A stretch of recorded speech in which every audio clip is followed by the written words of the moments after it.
Greetings, sunshines and sunnies. It is I, Queen Scarlet Pimp Sunkiss, coming through right quick, right fast, maybe with a character analysis and reading for the main characters of P Valley, episode 1.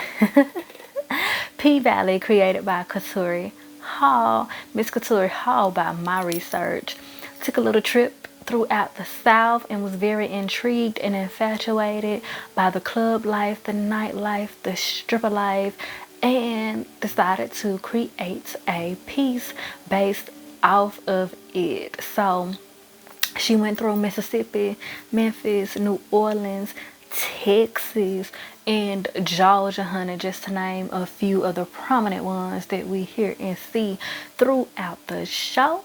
And just a little bit more background information.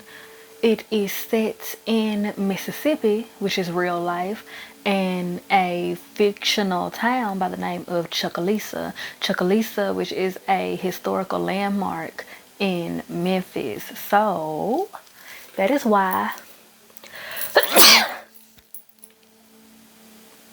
I washed my hair and been sneezing ever since. Please be patient. Bless me. Anywho, Chucalissa is a historical landmark in Memphis, Tennessee, and the particular geographical location of the setting of the show is more so in the area of the real life city town of Starkville, Mississippi. And the real life town of Starkville, Mississippi is at the crossing point of Mississippi and Memphis, Tennessee. So that is why you hear an amalgamation of accents, which are basically a combination of the Mississippi accent, the Memphis accent, and the Georgia accent. The colloquialisms and slang that you hear are mostly of Mississippi slang, New Orleans slang, Texas slang, Florida slang, and some Memphis slang in there too, but very heavily on Mississippi, New Orleans, and Florida. And many of the actors are from Georgia and North Carolina and Memphis, and some Mississippians in there as well. So yeah, I get into more background information when I do actual episode reviews. This will be focused on the main characters of episode 1 of P Valley, Perpetratin. That is the name of the episode, Perpetratin. Okay, so the main characters of that episode are Autumn Night, Mercedes, and Uncle Clifford. So yes, for group 1, I have the Harley Quinn figurine representing for Miss Autumn Night. For group 2, I have the OMG doll Dazzle representing for Mercedes Woodbine. And for group 3, I have the Rainbow Beanie Boo Leopard representing for Uncle Clifford. Okay, so throughout this reading and character analysis, it will be an amalgamation of messages, synchronizations, things of that nature, as it concerns the creative point of views, meaning Katuri Hall, as well as the actors who play the characters. And it will also be some spiritual synchronized messages and synchronized implications, letting you know why you are drawn to the particular character, the particular group that you chose. So take a quick sec, choose your group. I repeat: Autumn, Mercedes, Uncle Clifford. Okay, so without further ado, let's get into these groups. Alright, group 1, y'all chose Miss Autumn Night. Now that is a name that she goes by. Her real name is revealed in later episodes. So for this reading in particular, I will focus on the name that she goes by, that she introduces herself as, which is autumn night, okay? The name, the word, the term autumn references to the season which we are in now. If you are in the United States, we are in autumn. We are in the fall season, which is a season of transition, which is a season of change in order to rejuvenate and renew by time for spring. Okay, so we see the leaves change, we see the weather change, we see certain people's personalities, auras, and emotional climate change, whether it's depression, whether it's love for the season, or whether it's just a natural human response to the changes of the environment which we live in. Okay, so a little bit about her name, child.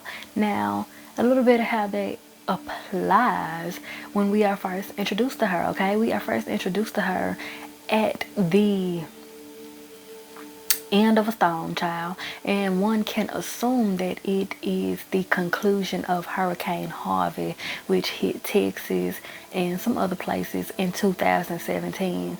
So we see Autumn looking distraught, distressed, and bearish, honey, looking for something. What is she looking for? Honey, we don't know exactly what she looking for, but she finds a suitcase. She finds a suitcase. They got a wallet in there and a license of somebody who looks close enough to her for her to be able to form a new identity for herself. Now, child, I zoomed in on that ID that she came across, child, and that was a white woman. Now, I'm gonna touch on a little bit of what that is in this video, but I'm gonna save the in-depth for the actual review of the show, okay? But she comes across that ID, child. She sets off, she get on the bus, and she starts traveling. Now, what is that? Transition. That's transition, child. She transitioned from one place to the next. She finna start a new life, child. She got into Mississippi, changed her hair, changed her name, changed her look, honey. Okay, high class. Had on some Yves Saint Laurent. Okay, went down to the Pink and got on that amateur night, honey. Okay, and we see her shake a little leg to get off up in there. Now, for each of these groups, I chose, like I said, a figurine, and I also intuitively chose a stripper club song for each of them. So let's just talk about the figurine right quick, right fast. So the figurine here for Autumn is Miss Harley Quinn. Now, what do we know about Harley Quinn, child? We know that she is out of the DC universe, and we also know that she is heavily connected to the Joker, or as some would call the Joker's girlfriend, as some would call the Joker's whore. Okay, so all right, and we're being blunt about it. Harley is in an abusive relationship with the Joker. He's inside of her mind, child.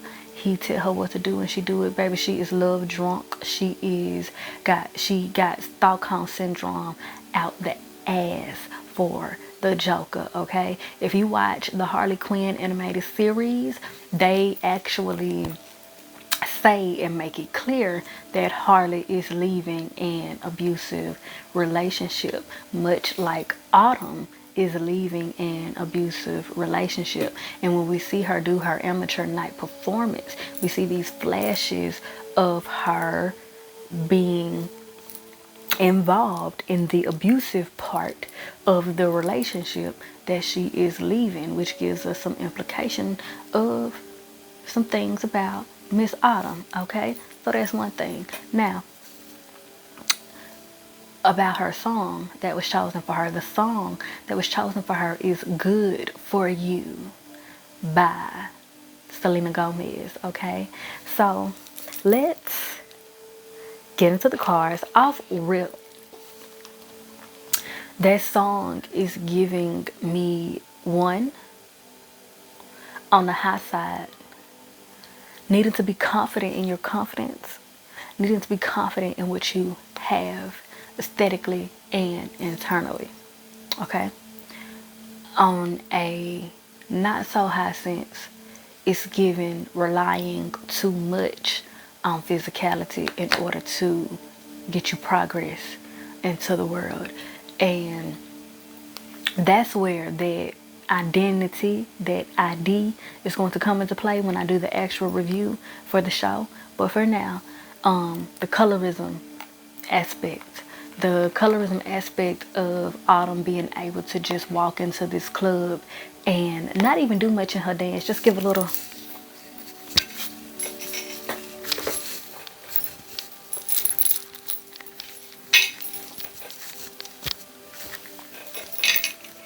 Okay, now we didn't see the other girls do their amateur performances, okay? But if you know anything about the entertainment industry, and if you know anything about the club life industry, then you know that a lot of the time the light-skinned girls don't have to do too much of anything but, as Mercedes would say, lay up and look light.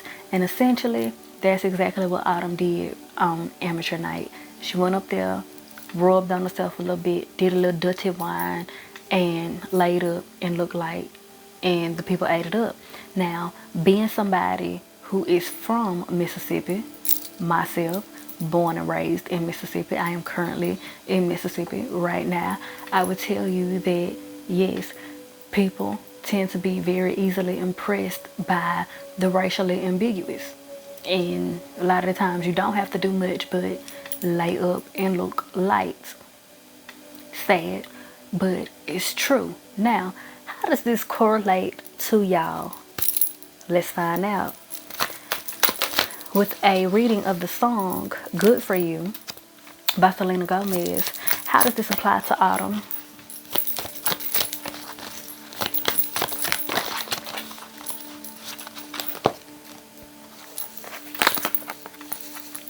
This is the Circus Sideshow card in reverse. The number on it is 2, which is giving me duality. And what I'm getting is understanding that you can be both at the same time. Understanding that you can be both beautiful and aesthetically pleasing as well as wise, all at the same time. You don't have to dumb yourself down because you're good looking. Now, how does this apply to the viewers? How does this apply to the people that chose her group? Good for you. Good for you.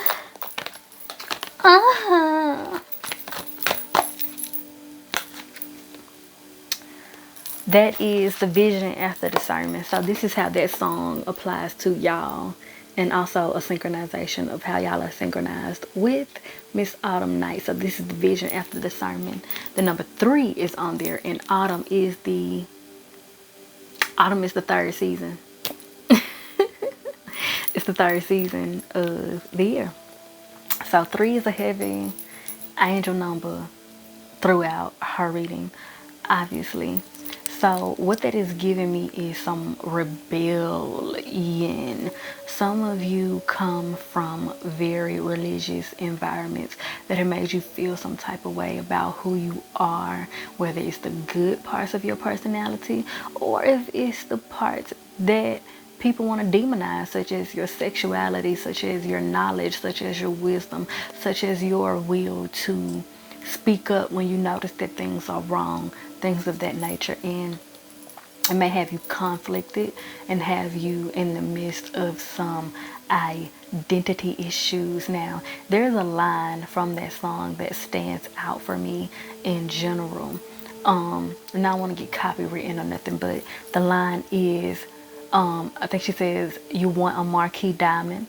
I'm a marquee diamond. Could even make that Tiffany jealous. Okay, if you don't know the song, baby, go listen to it because it will give you all your life. It will have you feeling yourself from here to Timbuktu, honey. Okay, I could even make that Tiffany jealous. Baby, you making jewelry jealous. Not you look so good, you making jewelry jealous. Okay, that's the type of confidence we needed to be exuding. Okay, and now I'm gonna apply that because even though Autumn got up there and laid up and looked light, honey, the confidence was everything. The confidence, okay? Confidence exudes a lot of the time more than anything else. When I took interpersonal communication, my professor often emphasized that people who are in relationships tend to get more attention and more pursuers because they are exuding a certain type of confidence, like, I'm not looking for anything, I got it, I got me, da da da da. You're exuding a type of confidence that attracts. People are attracted to confidence. A lot of the time it may not even so much be the money or what you have on, but the energetic confidence that you are exuding off of yourself. And that's something that you need to get comfortable with, and that's something that you need to get more consistent with, exuding that confidence so that you can attract in what it is that you need and want. Okay, so with this card right here, the vision after discernment, the religious environment or the religious implications in a negative sense that have been like applied over you have made you feel some type of way of being confident. Now, as colorism comes into play, I can speak from experience as a light-skinned, racially ambiguous person. A lot of the times when parents are aware of colorism that goes on, which is a good thing, and their hearts are in the right place, but some parents will encourage their lighter complected kids to dumb themselves down or shrink themselves. Don't appear too good. Don't be too good. Don't do too well. You might make other people feel uncomfortable. Or something that's been said to me a lot of the time, oh, you don't have to put that forth much of an effort because you have the look. I don't know why you do so much. You got the look. I don't know why you want to work so hard. You don't have to. You got the look. It's ignorance. Sometimes it may come from a good place, but it's ignorance, okay? You don't have to feel like you gotta just rely on your looks. And this don't even just apply to light-skinned people. This can also apply to women. This can also apply to dark-skinned people as well. I see dark-skinned people a lot of the time, women in particular, facing certain things where it's like people just want them to shut the fuck up. I don't know what that's about, but it's like people, when dark-skinned women express themselves or tell their stories, whether it's good or bad, there's a great amount of people who just want them to just shut the fuck up and find anything negative to say about what they said just because they're dark-skinned and want them to shut the fuck up. It's so weird to me. But I say that to say, fuck that and fuck them people. There is knowledge and there are abilities and strengths that you all possess that Autumn possesses. And we see this more so later throughout the series, throughout the show, where we see that Autumn is highly intelligent. She's highly intelligent in a multitude of ways, and in one specific type of way that ends up saving everybody's life and also puts hers at risk in a way, but also saves her own life at the same time. This girl has knowledge out the ass, but she comes into the picture not exactly showing that, and it makes people drawn to her out of mystery and also out of envy. Okay, so with that being said, we're going to get into Autumn's symbolism. Now, this will come from the creator's perspective, Miss Katuri Hall. This will come from her perspective. Autumn Night's symbolism.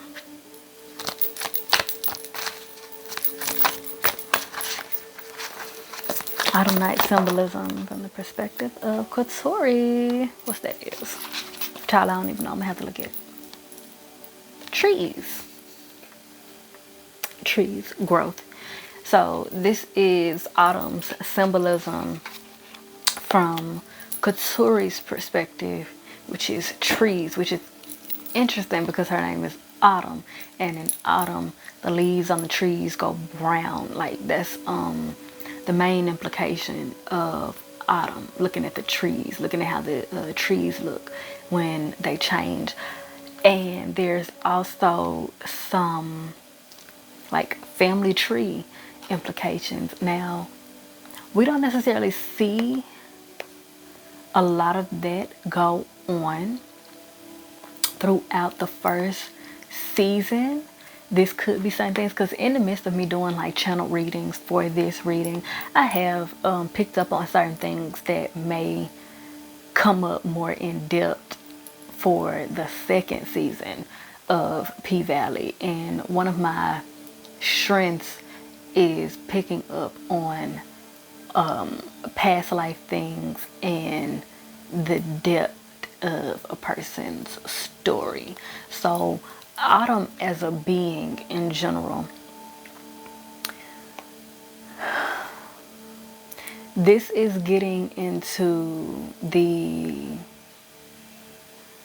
not necessarily colorism, but this stigmatizing type of conversation of light-skinned people, biracial people, and racially ambiguous people having to choose a side, if you will, people pressuring them to choose a side, and there's a need to acknowledge that they come from many sides.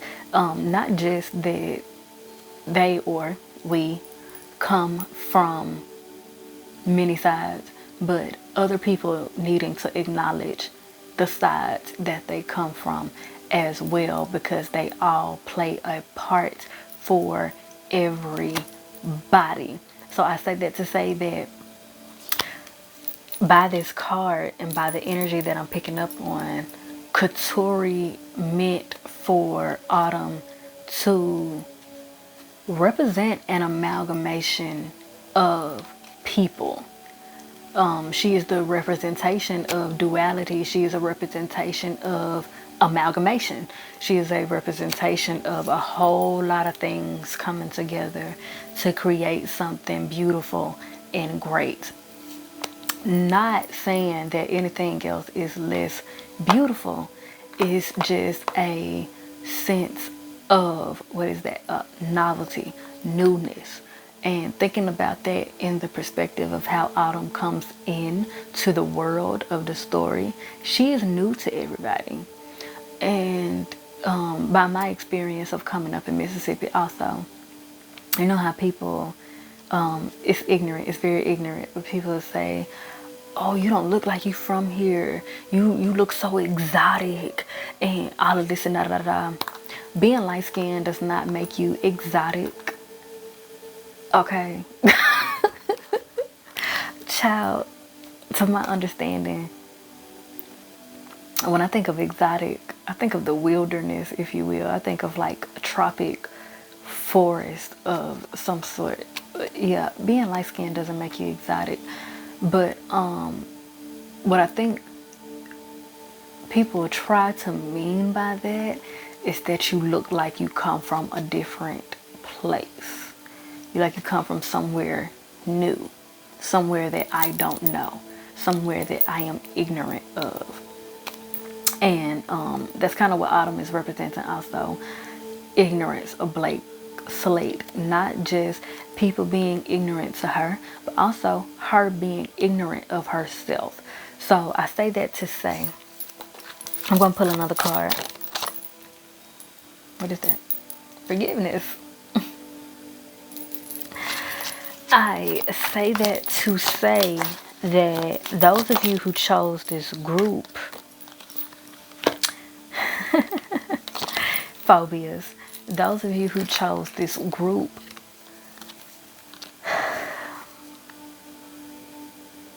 whether you are light skinned, dark skin, male, female, whatever you are different, and you are new to the people that you come across, and therefore by that alone you are triggering, because human beings don't like what they don't know, and everybody has a different response to that. But phobias, xenophobia, racism is a phobia. Colorism is a form of a phobia. Those things are phobias. And it's basically a fear of what you don't know. Literally. So you trigger people, not just by aesthetic, but also because you are very wise. You are very unassuming. Much like Autumn, she is very unassuming. And people have a lot of assumptions about her at first, but they so wrapped up in them assumptions that they don't even realize what they're about to embrace, which she's about to strike upon them, okay? And you have to, breaking the fourth wall, I'm speaking directly to y'all. You have to face the fear of yourself. Y'all are afraid of yourselves for some reason, which has you in this escapist type of mentality, much like Autumn. We see her running a lot. She's either running or isolating herself. And this is only in the first episode.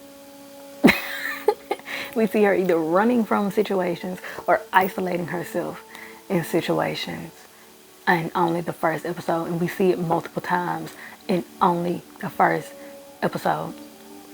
And you're not giving yourself the opportunity to confront certain things that need to be confronted so that you can break through onto the new path and handle the things that you need to handle, and ultimately be an angel to people who need you to be an angel to them. Not a savior, just an assistant, just a stepping stone. Not a savior, just a stepping stone. Yeah. Okay, I hope all of it made sense. I hope it wasn't too triggering. Hope it made sense. How does she perpetrate? Well, I know one way that she perpetrates is letting on to be not as wise as she actually is. And that definitely may apply to y'all as well. People making you feel bad about your intelligence. People making you feel bad about your natural sense of wisdom. And so when I read this will be how she perpetrates, as well as how y'all perpetrate.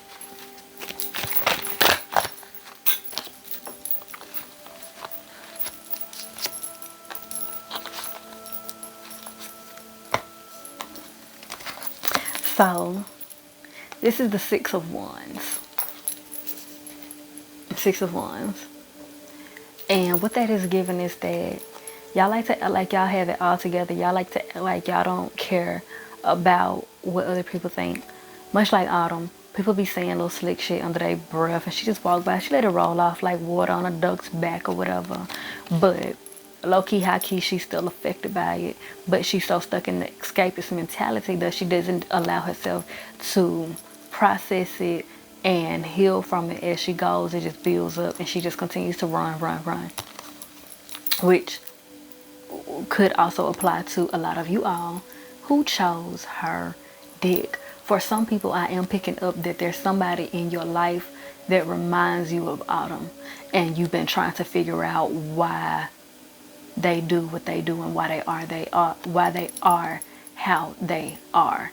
Okay, this person may not express themselves very much.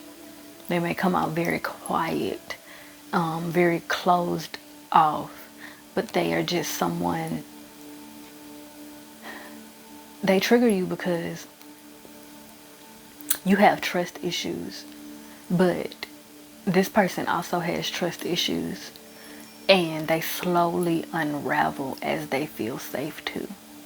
It's not that they are dishonest or they are malicious. They just unravel as they feel safe to. They handle their trust issues differently from how you handle yours, and in some ways similar to how you handle yours. This is the World card, which is also touching on how she perpetrates as well as how y'all perpetrate. Now, this is something that comes up more so throughout other episodes as well. Autumn is sitting on some money. Okay. Autumn is sitting on some money. Autumn is sitting on some abundance. Autumn is sitting on some wealth, honey. Okay. And y'all be making yourself look more poor than y'all actually are. Y'all don't let everybody in y'all business. Y'all don't let everybody know what y'all got going on. Y'all are moving silence types of people, which is not a bad thing.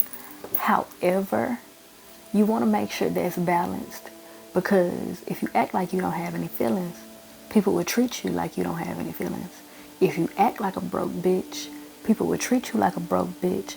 I say that to say, if you're not taking yourself seriously, and if you're not taking your own craft seriously, if you're not taking your own strengths seriously, other people are not going to take them seriously either. If you're not showing your intelligence to some degree, people will treat you like you're stupid. Shout out to Sizzle Grandma. You don't stand up for yourself. People think you stupid. Okay? That's what it's giving. So basically it's like reputation and teaching people how to treat you. Present what you want people to know about you. If you feel like people don't know this and don't know that about you and you want them to know, you gotta let them know. If they treating you like you stupid, show them how smart you are. Okay? Okay. Okay.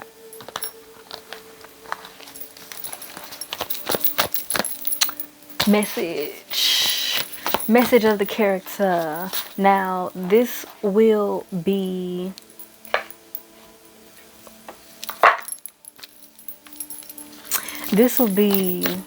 from the actor's perspective in synchronization with some messages for you. Message of the character.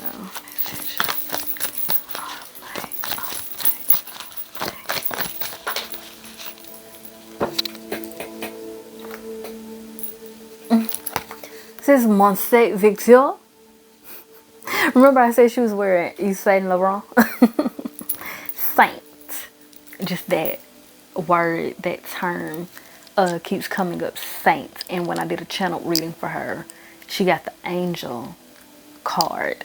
This is giving me divine intervention teas, and this is giving me trust in the universe, knowing that you are taken care of by your divine realm.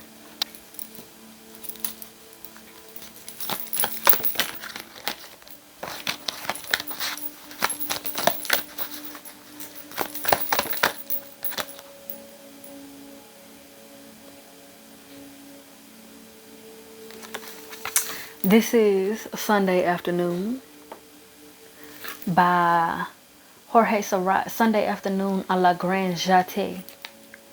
This is giving me that some past life messages. Some past life messages concerning childhood. A lack of family bonding. A lack of family attention. Some disconnects as it concerns family dynamics. Making some of you feel like you have to take refuge in other people, or making you very vulnerable to latching on to validation from other people, which honestly often ends up in people being in abusive relationships and situations, because one can feel rejected by their family, and then someone else shows them an ounce of attention, an ounce of niceness, an ounce of generosity, and then you feel like you owe them for being nice to you. You feel like you owe them for common courtesy and respect. Or you just, been so deprived of something for so long that you get a piece of it and you just like feel like you gotta have it. You become codependent on it, and the wrong person will use that to abuse you, will use that to manipulate you, and put you on this reward punishment type of dynamic, rewarding you for basic things and then punishing you for every little thing as well, making you feel like when something bad happens to you, it's because you deserve it, which is bullshit. Okay? Okay. So there's a need to do some reflection upon childhood. There's a need to do some reflection upon past relationships. See what they have made you feel, and it's going to give you some epiphanies about why you are the way you are and why you handle things the way that you handle things. I'm going to do one more card for that.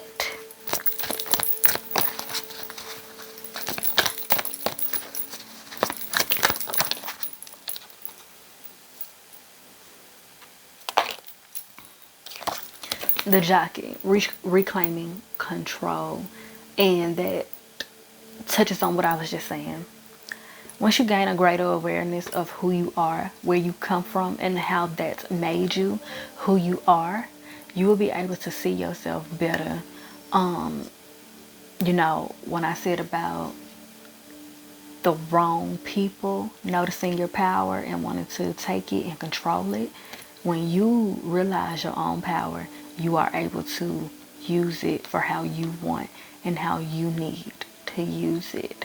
And that's what this is about. You reclaiming your power, you cutting cords from people who do not service you, doing cord cutting rituals, doing soul tie breaking rituals to free yourself from toxic energy, from toxic dynamics, from toxic cycles, so that you can reclaim your own self, your own mind, body, and soul, and start living for yourself and get redirected onto your divine path. Okay? Okay. And child, that is all I have for y'all so far as it concerns Autumn Night and y'all's synchronations with her and y'all's messages from and with her, child. I hope it made sense. I hope that y'all will come back for more, because even though I touched on a lot in this video, there will be much more that comes out and much more that I will go more in depth into as I go through the reviews and also the different episodes. There more than likely will be another character analysis and reading for Autumn as we go throughout the different episodes, because she is a main character. So just take this as something that is for you right now in this moment, and then that is to come is in divine timing. So with all of that being said, I hope that you all will like, comment, and subscribe and share if you care.